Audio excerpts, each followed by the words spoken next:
जय हिंद साथियों। स्वागत है हमारे YouTube channel Amit study classes में। साथियों, आज हम लोग देखेंगे करेंट अफेयर्स 2024-25।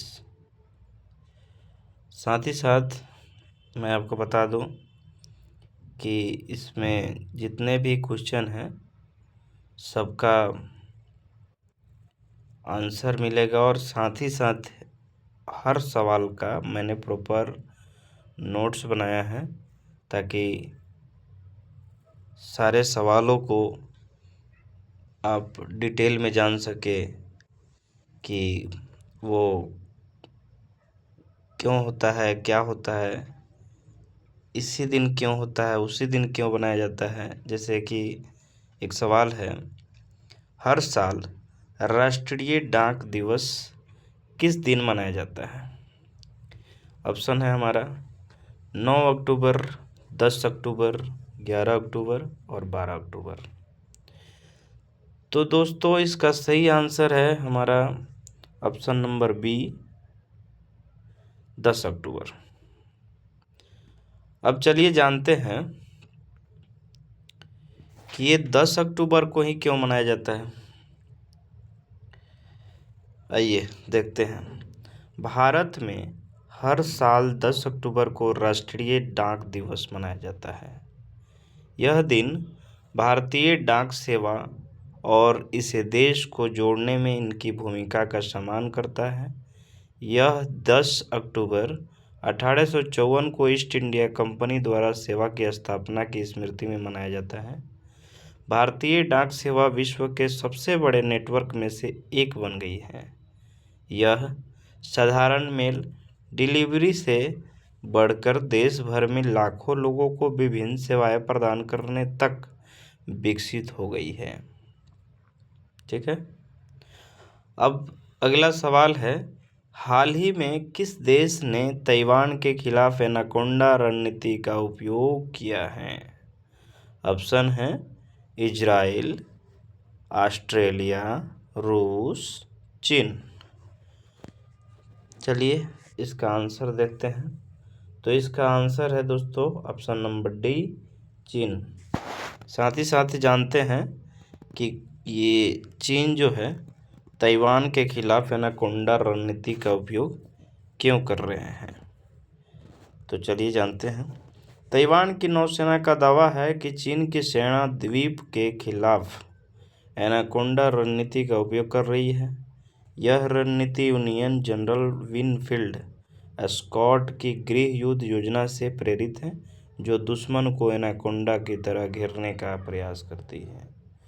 चीन का लक्ष्य ताइवान को आर्थिक और सैन्य रूप से अलग थलग करना है, जिसमें सैन्य गतिविधियां, मनोवैज्ञानिक राजनीति और साइबर युद्ध शामिल है।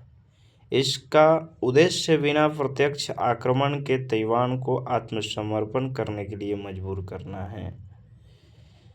चलिए अगला सवाल है, टेलीमैनस पहल किस क्षेत्र से संबंधित है? ऑप्शन है हमारा कृषि, मानसिक स्वास्थ्य, शिक्षा, खेल। तो इसका सही आंसर है दोस्तों हमारा मानसिक स्वास्थ्य, ऑप्शन नंबर बी। चलिए देखते हैं कि टेलीमैनस पहल किस क्षेत्र से संबंधित है और अगर मानसिक स्वास्थ्य से है तो कैसे है। स्वास्थ्य और परिवार कल्याण मंत्रालय ने विश्व मानसिक स्वास्थ्य दिवस मनाया और टेलीमैनस के 2 साल पूरे होने का जश्न भी मनाया। इस वर्ष की थीम है, कार्यस्थल पर मानसिक स्वास्थ्य को प्राथमिकता देने का समय है। टेलीमैनस का उद्देश्य पूरे भारत में 24x7 टेलीमानसिक स्वास्थ्य सेवाओं के माध्यम से किफ़ायती मानसिक स्वास्थ्य देखभाल तक सार्वभौमिक पहुंच प्रदान करना है। अगला सवाल है, हाल ही में सेना प्रमुख ने अग्निअस्त्र बहुलक्ष्य विस्फोटक उपकरण किस शहर में लॉन्च किया? ऑप्शन है हमारा नई दिल्ली, गंगटोक, कोहिमा या शिलोंग। तो इसका सही आंसर है दोस्तों हमारा ऑप्शन नंबर बी, गंगटोक। चलिए, ये गंगटोक ही क्यों है अब जानते हैं। सेना प्रमुख जनरल उपेंद्र द्विवेदी ने गंगटोक में सेना कमांडरों के सम्मेलन में आग्नेयास्त्र बहुलक्ष्य विस्फोटक उपकरण का अनावरण किया। यह कैमरे में हस्तक्षेप और बंकर विनाश को सुधारता है, जिससे आतंकवाद विरोधी अभियान में मदद मिलती है। WEDC के रूप में जाना जाने वाला यह उपकरण पुराने एक्सप्लोडर डायनेमो कैपेसिटर की तुलना में अधिक सुरक्षा और विश्वसनीयता प्रदान करता है, जिसकी सीमा 400 मीटर तक सीमित थी। मेजर राज प्रसाद द्वारा विकसित नया माइक्रो प्रोसेसर आधारित विस्फोटक प्रणाली 2.5 किलोमीटर की सीमा के साथ वायर्ड और वायरलेस दोनों मोड में काम करती है। यह कई लक्ष्यों को चयनात्मक और एक साथ फायर करने की अनुमति देती है, जिससे यह सुरक्षित विध्वंस अभियानों के लिए अत्यधिक प्रभावी हो जाती है। यह नवाचार आतंकवाद विरोधी प्रयासों और IED विनाश में महत्वपूर्ण रूप से सुधार करता है, जिससे महत्वपूर्ण मिशन के दौरान सैनिकों की सुरक्षा बेहतर होती है। ठीक, अगला सवाल है, ऑरोरा बोरेलिस को आमतौर पर किन क्षेत्रों में देखा जाता है? ऑप्शन है भूमध्य रेखा के पास, या आर्कटिक सर्कल के पास, या रेगिस्तानी क्षेत्र में, या इनमें से कोई नहीं। तो इसका सही आंसर है दोस्तों हमारा option number B, Arctic Circle के पास। चलिए जानते हैं कि ये ऑरोरा बोरेलिस आर्कटिक सर्कल के पास कैसे देखे जाते हैं। नोट्स है, उत्तरी रोशनी या ऑरोरा बोरेलिस हाल ही में अमेरिका, कनाडा, ब्रिटेन, जर्मनी और लद्दाख, भारत के कुछ हिस्सों में देखी गई थी। ऑरोरा उच्च अक्षांश वाले क्षेत्रों में प्राकृतिक प्रकाश प्रदर्शन है, जो सौर हवा के कणों के पृथ्वी के ऊपरी वायुमंडल से टकराने से होते हैं। वे आकाश में पर्दे, किरणों या सर्पिल जैसी गतिशील आकृतियां बनाते हैं। ऑरोरा बोरेलिस मुख्य रूप से आर्कटिक सर्कल के पास नॉर्वे, कनाडा और अलास्का जैसे देशों में होते हैं। ये रोशनी मुख्य रूप से हरे, लाल और बैंगनी होती है, जो सूर्य से चार्ज कणों के पृथ्वी के वायुमंडलीय गैसों के साथ संपर्क से बनती है। चलिए अगला सवाल देखते हैं। हमारा सवाल क्या है? भारत की पहली बायोपॉलिमर प्रदर्शन सुविधा का उद्घाटन कहाँ किया गया है? ऑप्शन है हमारा जयपुर, वाराणसी, पुणे या इंदौर। तो इसका सही आंसर है दोस्तों हमारा ऑप्शन नंबर सी, पुणे। चलिए जानते हैं नोट्स के बारे में। केंद्रीय मंत्री ने महाराष्ट्र के पुणे के जेऊरी में भारत की पहली बायोपॉलिमर प्रदर्शन सुविधा का उद्घाटन किया। यह सुविधा पॉलीलैक्टिक एसिड यानी PLA बायोप्लास्टिक के उत्पादन के लिए प्रौद्योगिकी विकसित करने पर केंद्रित है। बायोपॉलिमर जैविक स्रोतों जैसे वसा, वनस्पति तेल और शर्करा से बनाए जाते हैं। इनमें सिंथेटिक पॉलीमर की तुलना में जैव अपघटनशीलता जैसे लाभ होते हैं, जिससे मिट्टी में बैक्टीरिया द्वारा आसानी से विघटित हो सकते हैं। वे कार्बन तटस्थता को भी बढ़ावा देते हैं, क्योंकि उनके अपघटन के दौरान जारी CO2 को प्रतिस्थापन फसलों द्वारा पुनः अवशोषित किया जा सकता है। ठीक है, अगला सवाल है, गरीबी उन्मूलन के लिए अंतर्राष्ट्रीय दिवस किस दिन मनाया जाता है? ऑप्शन है हमारा 16 अक्टूबर, 17 अक्टूबर, 18 अक्टूबर या 19 अक्टूबर। सही आंसर है दोस्तों हमारा ऑप्शन नंबर बी, 17 अक्टूबर को।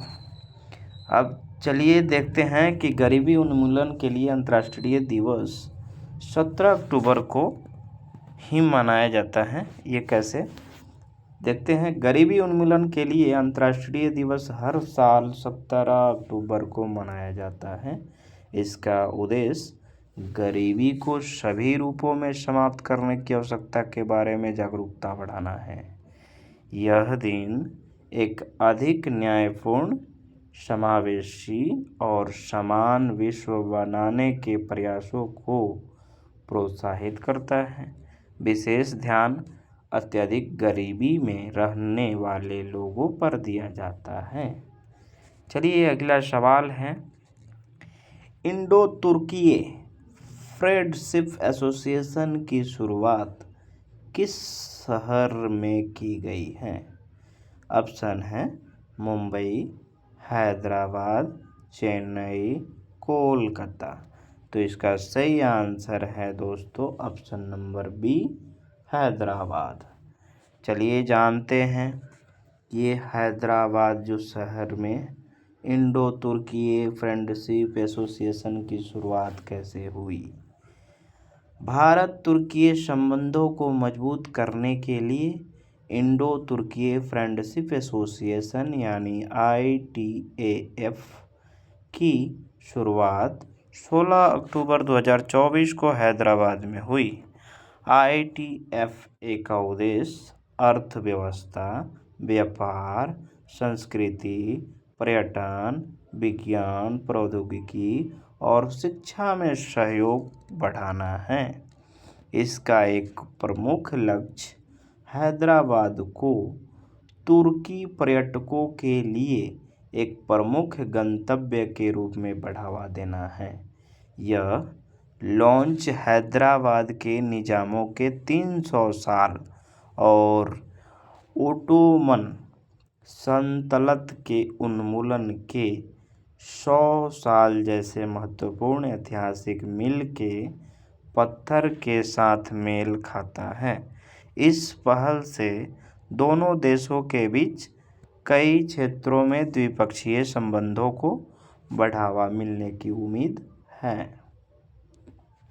अगला सवाल है, किस राज्य सरकार ने सभी अनुसूचित जनजाति आवासीय विद्यालयों का नाम बदलकर महर्षि वाल्मीकि आवासीय विद्यालय कर दिया है? चलिए जानते हैं। ऑप्शन है हमारा केरल, महाराष्ट्र, कर्नाटक या मध्य प्रदेश। तो इसका सही आंसर है दोस्तों हमारा ऑप्शन नंबर सी, कर्नाटक। चलिए जानते हैं कि ये कर्नाटक जो सरकार है जो अनुसूचित जनजाति आवासीय विद्यालय का नाम महर्षि वाल्मीकि आवासीय विद्यालय क्यों रखे हैं, अब जानते हैं। वाल्मीकि जयंती पर कर्नाटक के मुख्यमंत्री सिद्धारमैया ने घोषणा की कि सभी अनुसूचित जनजाति आवासीय विद्यालय और रायचूर विश्वविद्यालय का नाम महर्षि वाल्मीकि के नाम पर रखा जाएगा। सिद्धारमैया ने महर्षि वाल्मीकि की शिकारी से विद्वान बनने और रामायण लिखने की यात्रा की सराहना की। उन्होंने वाल्मीकि के समानता, न्याय और सभी के लिए समान अवसरों पर जोर देने को रेखांकित किया। अगला सवाल है, मिडोरी जैव विविधता पुरस्कार 2024 से किन्हें सम्मानित किया गया है? ऑप्शन है हमारा थोड़ा टेढ़ा मेढ़ा, तो देखते हैं। ऑप्शन है हमारा बेरा बोरोनोवा और Isabel Agustina Calderon Carlos. Option A. Option B है जेन गुडॉल और डेविड एटनबरो। ऑप्शन सी है असद शेरहाल और अल्फ्रेड ओटेंग ये वो आह। या ऑप्शन डी है कैथी मैकिनन और ग्रेटा थनबर्ग। चलिए इनका सही आंसर देखते हैं। तो सही आंसर है हमारा ऑप्शन नंबर ए बेरा बोरोनोवा और इसाबेल अगस्टीना काल्डेरोन कार्लोस। इनका नोट्स देखते हैं। मिडोरी जैव विविधता पुरस्कार 2024 से कजाख्स्तान की बेरा बोरोनोवा और पेरू की इसाबेल अगस्टीना काल्डेरोन कार्लोस को सम्मानित किया गया है। यह पुरस्कार AEON पर्यावरण फाउंडेशन द्वारा जैविक विविधता सम्मेलन CBD के सहयोग से स्थापित किया गया था।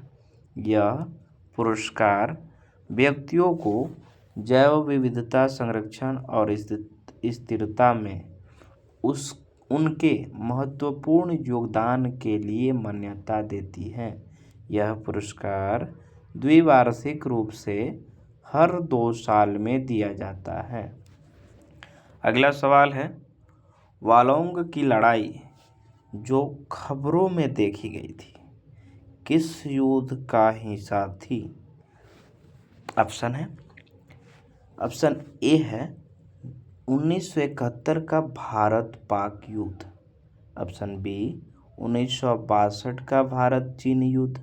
ऑप्शन सी 1947 का भारत पाक युद्ध। या ऑप्शन डी 1999 का कारगिल युद्ध। अब इसका सही आंसर है दोस्तों 1962 यानी ऑप्शन नंबर बी 1962 का भारत चीन युद्ध। चलिए इनके बारे में और कुछ जानते हैं। सेना 1962 के भारत चीन युद्ध की वालोंग की लड़ाई की 62वीं वर्षगांठ के उपलक्ष्य में महीने भर चलने वाले कार्यक्रमों की योजना बना रही है। यह लड़ाई अरुणाचल प्रदेश में भारत चीन म्यांमार त्रिकोण के पास हुई थी। भारतीय सैनिकों ने एक महत्वपूर्ण आपूर्ति मार्ग वाले वालोंग की बड़े पैमाने पर चीनी हमले के खिलाफ रक्षा की। विभिन्न रेजिमेंटों के भारतीय सैनिकों ने लगभग 3 सप्ताह तक कमी के बावजूद चीनी सेना को रोके रखा। लगभग 830 भारतीय सैनिक मारे गए, घायल हुए या पकड़े गए। यह लड़ाई भारतीय वीरता के लिए याद की जाती है और युद्ध में एकमात्र भारतीय जवाबी हमले के रूप में खड़ी है। अगला सवाल है बुशवेल्ड इग्नियस कॉम्प्लेक्स BIC जो खबरों में देखा गया था किस देश में स्थित है? ऑप्शन है दक्षिण अफ्रीका, ऑस्ट्रेलिया, न्यूजीलैंड या रूस। तो इसका सही आंसर है ऑप्शन नंबर ए दक्षिण अफ्रीका। चलिए इनके बारे में और बढ़िया से जानते हैं। शोधकर्ताओं ने बुशवेल्ड इग्नियस कॉम्प्लेक्स यानी BIC की 2 अरब साल पुरानी चट्टानों में जीवित माइक्रोब्स की खोज की, जिससे प्रारंभिक पृथ्वी जीवन की समझ और मंगल ग्रह पर जीवन खोजने में मदद मिलती है। बुशवेल्ड इग्नियस कॉम्प्लेक्स पृथ्वी पर सबसे बड़ा स्तरीय आग्नेय घुसपैठ है जो उत्तरी दक्षिण अफ्रीका में स्थित है और 66,000 वर्ग किलोमीटर से अधिक क्षेत्र में फैला है। इसमें प्लेटिनम समूह धातुओं और अन्य खनिजों जैसे लोहे, क्रोमियम और टाइटेनियम के दुनिया के सबसे बड़े भंडार हैं। BIC पूर्वी, पश्चिमी और उत्तरी भागों में विभाजित हैं, जो लगभग 2 अरब साल पहले बने थे। यह जटिलता पिघले हुए चट्टानों के घुसपैठों के माध्यम से बनी, जिसमें विशिष्ट खनिज परतें शामिल हैं, जिनमें 3 प्लेटिनम समृद्ध परतें भी हैं। अगला सवाल है, एम्प्लॉयज डिपॉजिट लिंक्ड इंश्योरेंस यानी EDLI योजना का संचालन किस संगठन द्वारा किया जाता है? ऑप्शन है भारतीय जीवन बीमा निगम यानी LIC। ऑप्शन है कर्मचारी भविष्य निधि संगठन यानी EPFO। अगला है राष्ट्रीय पेंशन प्रणाली NPS या श्रम और रोजगार मंत्रालय। तो इसका सही आंसर है दोस्तों हमारा ऑप्शन नंबर B, कर्मचारी भविष्य निधि संगठन यानी EPFO। चलिए इनके बारे में और बढ़िया से जानते हैं। नोट्स है, केंद्र सरकार ने EPFO सदस्यों और उनके परिवारों के लिए एम्प्लॉयज डिपॉजिट लिंक्ड इंश्योरेंस यानी EDLI योजना के लाभों को अगले आदेश तक बढ़ा दिया है। EDLI को 1976 में निजी क्षेत्र के कर्मचारियों को सामाजिक सुरक्षा लाभ प्रदान करने के लिए शुरू किया गया था। इस योजना का प्रबंधन और संचालन कर्मचारी भविष्य निधि संगठन द्वारा किया जाता है और यह कर्मचारियों को टर्म लाइफ इंश्योरेंस प्रदान करती है। यह EPF और विविध प्रावधान अधिनियम 1952 के तहत पंजीकृत संगठनों को कवर करती है। EDLI, EPF और कर्मचारी पेंशन योजना EPS के साथ काम करती है। लाभ राशि कर्मचारी के अंतिम वेतन पर निर्भर करती है। यदि EPF सदस्य की सेवा के दौरान मृत्यु हो जाती है तो नामित व्यक्ति को एकमुश्त राशि मिलती है। अगला सवाल है, भारतीय नृत्य पर पहले अंतर्राष्ट्रीय महोत्सव की मेजबानी किस संगठन ने की? ऑप्शन है Sangeet Natak Akademi, national school of drama, Lalit Kala Akademi या संस्कृति मंत्रालय। तो इसका सही आंसर है ऑप्शन नंबर A, संगीत नाटक अकादमी। चलिए इनके बारे में और बढ़िया से जानते हैं। संगीत नाटक अकादमी ने भारतीय नृत्य पर अपना पहला अंतर्राष्ट्रीय महोत्सव आयोजित किया, जिसमें वैश्विक कलाकार शामिल हुए। यह 6 दिवसीय कार्यक्रम NASC कॉम्प्लेक्स नई दिल्ली में हुआ, जिसमें भारत की समृद्ध नृत्य परंपराओं का उत्सव मनाया गया। महोत्सव सांस्कृतिक आदान प्रदान को बढ़ावा देता है और भारतीय नृत्य शैलियों को कलाकारों, विद्वानों और छात्रों के सामने प्रस्तुत करता है। यह भारत की सांस्कृतिक धरोहरों में नृत्य के महत्व और युवाओं की भागीदारी में इसकी भूमिका को उजागर करता है। यह कार्यक्रम संगीत और नृत्य के माध्यम से वैश्विक समझ को बढ़ावा देता है, जो सीमाओं को लांघते हैं। महोत्सव का उद्देश्य भविष्य की पीढ़ियों को भारत की प्राचीन कलाओं और सांस्कृतिक मूल्यों से जोड़कर प्रेरित करना है। अगला सवाल है, हाल ही में भारत की पहली कोयला गैलरी का उद्घाटन कहाँ हुआ?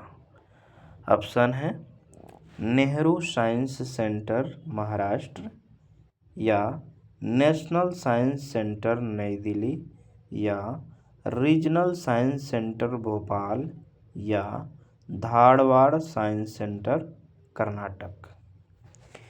तो इसका सही आंसर है दोस्तों option number B, National Science Centre नई दिल्ली। चलिए इनका नोट्स जानते हैं। केंद्रीय मंत्री गजेंद्र सिंह शेखावत और सतीश चंद्र दुबे ने नई दिल्ली के नेशनल साइंस सेंटर में भारत की पहली कोयला गैलरी का उद्घाटन किया। यह प्रदर्शनी black diamond unveiling the depths शीर्षक से है और कोयला व अन्य खनिजों की खोज, निष्कर्षण प्रक्रिया और खनन तकनीकों का अन्वेषण करती है। मंत्री शेखावत ने बताया कि यह प्रदर्शनी कोयला और खनिज खनन का वास्तविक अनुभव प्रदान करती है। यह प्रदर्शनी प्रतिदिन सुबह 9:30 बजे से लेकर शाम 6 बजे तक खुली रहती है और राष्ट्रीय विज्ञान केंद्र में आगंतुकों के लिए टिकट उपलब्ध है। अगला सवाल है, हाल ही में विश्व स्वास्थ्य संगठन द्वारा किस देश को आधिकारिक रूप से मलेरिया मुक्त घोषित किया गया है? ऑप्शन है क्यूबा, भारत, केन्या या मिस्र। तो इसका सही आंसर है दोस्तों हमारा ऑप्शन नंबर डी, मिस्र को। चलिए नोट्स देखते हैं। नोट्स में ये है कि मिस्र को विश्व स्वास्थ्य संगठन यानी WHO वर्ल्ड हेल्थ ऑर्गेनाइजेशन द्वारा आधिकारिक रूप से मलेरिया मुक्त घोषित किया गया है। मलेरिया प्लाज्मोडियम परजीवी के कारण होता है जो संक्रमित मादा एनोफिलीज मच्छरों के काटने से फैलता है। यह जीवन के लिए खतरा है लेकिन संक्रामक नहीं है और मुख्य रूप से उष्णकटिबंधीय क्षेत्रों में पाया जाता है। 5 परजीवी प्रजातियां मलेरिया का कारण बनती हैं, जिनमें प्लाज्मोडियम फाल्सिपेरम और प्लाज्मोडियम विवैक्स सबसे खतरनाक है। मच्छर के काटने के 10 से 15 दिनों बाद बुखार, सिर दर्द और ठंड जैसे लक्षण शुरू होते हैं। कुछ लोग जो मलेरिया प्रवण क्षेत्रों में रहते हैं संक्रमित हो सकते हैं लेकिन कोई लक्षण नहीं दिखाते। मच्छर नियंत्रण मलेरिया की रोकथाम और संचरण को कम करने का प्रमुख तरीका है। अगला है, हाल ही में हरिकेन ऑस्कर ने किस देश को प्रभावित किया है? ऑप्शन है मैक्सिको, क्यूबा, हैती या जमैका। तो इसका सही आंसर है दोस्तों ऑप्शन नंबर बी, क्यूबा। चलिए नोट्स देखते हैं। हरिकेन ऑस्कर ने क्यूबा में लैंडफॉल किया जिससे 2022 में आए हरिकेन इयान के बाद सबसे खराब बिजली संकट पैदा हुआ। इस तूफान के कारण कम से कम 6 लोगों की जान गई और 4 रातों तक बिजली गुल रही। इसने व्यापक बिजली कटौती का कारण बना जिससे दैनिक जीवन प्रभावित हुआ और सैंटोज सुआरेज और सेंट्रल हवाना जैसे इलाकों में विरोध प्रदर्शन हुए।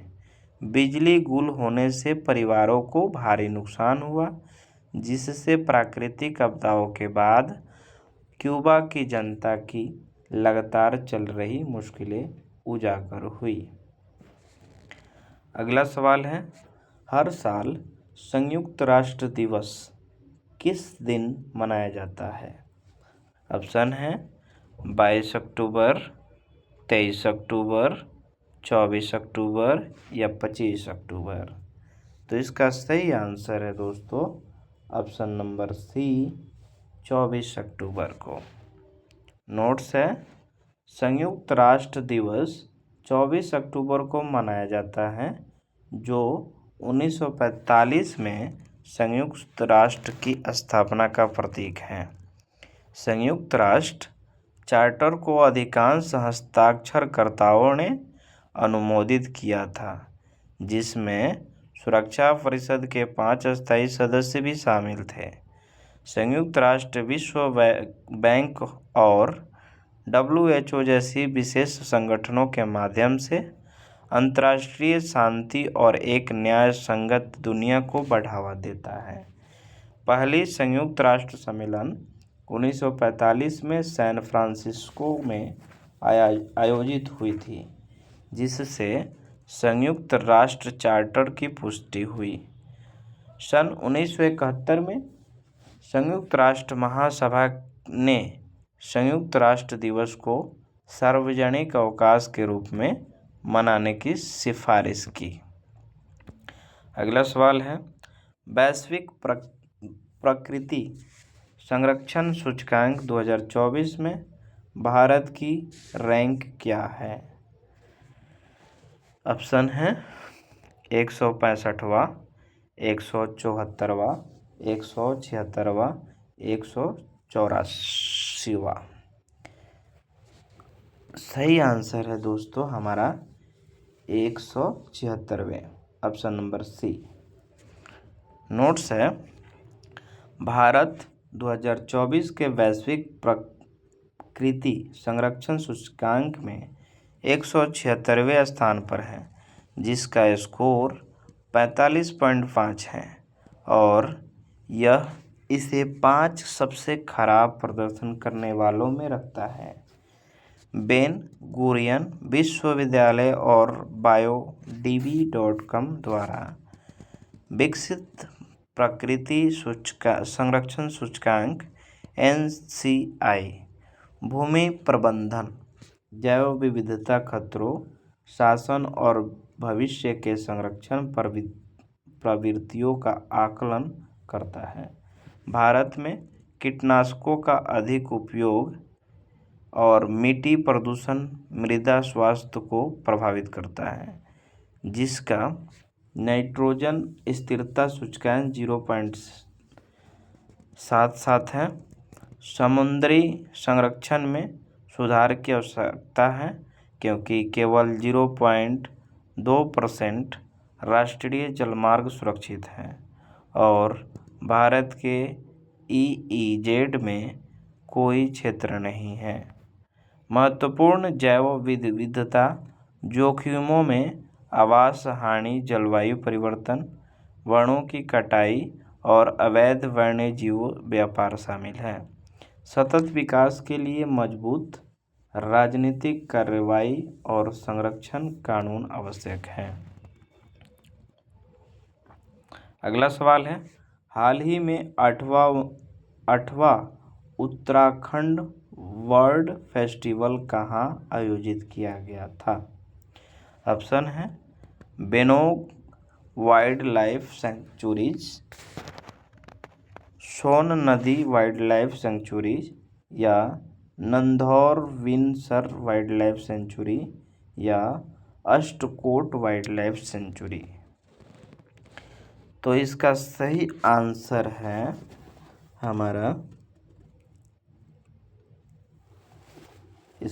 आंसर है हमारा option number A, Benog wild life sanctuary. ठीक है, तो चलिए इनका नोट्स भी देख लेते हैं। 18 से 20 अक्टूबर तक मसूरी के पास बेनोग वाइल्ड लाइफ सेंचुरी में 8वां उत्तराखंड बर्ड फेस्टिवल आयोजित हुआ, जिसमें 95 पक्षी और 22 तितली प्रजातियां देखी गई। उल्लेखनीय पक्षियों में yellow rumped, honey guide, long tailed broadbill, immaculate cupwing, black faced वॉरवॉल और ग्रीन विंग्ड टील शामिल हैं। येलो रम्पाउंड हनी गाइड की उपस्थिति असामान्य है, क्योंकि यह आमतौर पर ऊंचाई वाले क्षेत्रों में पाई जाती है। 1993 में स्थापित Benog wild life century Uttarakhand के गढ़वाल क्षेत्र में मसूरी से लगभग 11 किलोमीटर दूर स्थित है। यह राजाजी राष्ट्रीय उद्यान का हिस्सा है और पाइन से ढकी ढलानों पर बसा है, जिसे हिमालय की बर्फीली चोटियों से घिरा हुआ है। थैंक यू दोस्तों, आज के लिए बस इतना ही। जो लोग नए हैं उनसे रिक्वेस्ट है कि वो चैनल को सब्सक्राइब कर लें, ताकि सबसे पहले इस चैनल का नोटिफिकेशन उनके पास पहुंच जाए। Thank you.